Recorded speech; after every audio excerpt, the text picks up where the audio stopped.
Welcome students of the exam classes VWO 6 and HAVO 5.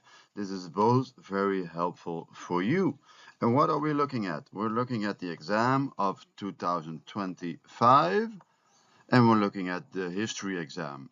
And we're already told that we had King Willem I, Willem I, who sent Johannes van den Bos to the Caribbean and Suriname and the West Indies to heighten the rendement, the profit of the colonies, and to lower the costs.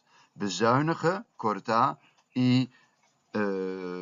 create more profit for the whole. Yeah, for the whole of the West Indies. Ganache. Yeah, and he did this from the Netherlands, far away, the king, and he sent somebody, Johannes van den Bos, to Suriname and the 6 Caribbean islands to create more profit, more economisch rendement for this area. He wanted to reform, he wanted to bezuinig, corta, and he wanted to create more economic profit, rendimento economico. Yeah, and he created this colony together of the West Indies, Unidad en Colonia.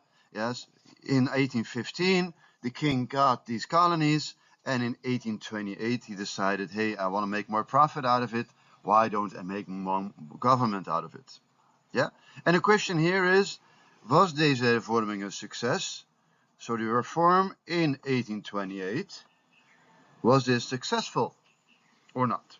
And explain why it was or why it wasn't a success. Yeah, so if you say it's a success, you got to explain why you say this.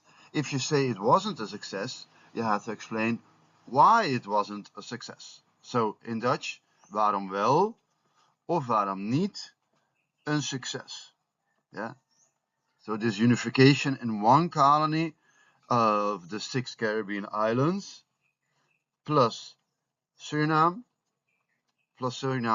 was it a success or not, and why was it and why wasn't it? And remember, Suriname was also included in this plan to unify all the possessions in the West Indies into one colony under the crown Willem I. Yeah, so you got to explain why it wasn't or wasn't a success. This plan, yeah, did it bring more profit to the king? Was he happy with it? Yeah, because he was very successful in unifying it. Did he gain more profit from it? Was it cheaper, or wasn't the king successful in this? Yeah, that's the question. Yeah, did it actually make the king unhappy because he had to pay more, and it wasn't cheaper, it actually cost more money? Yeah, I hope this was clear, and good.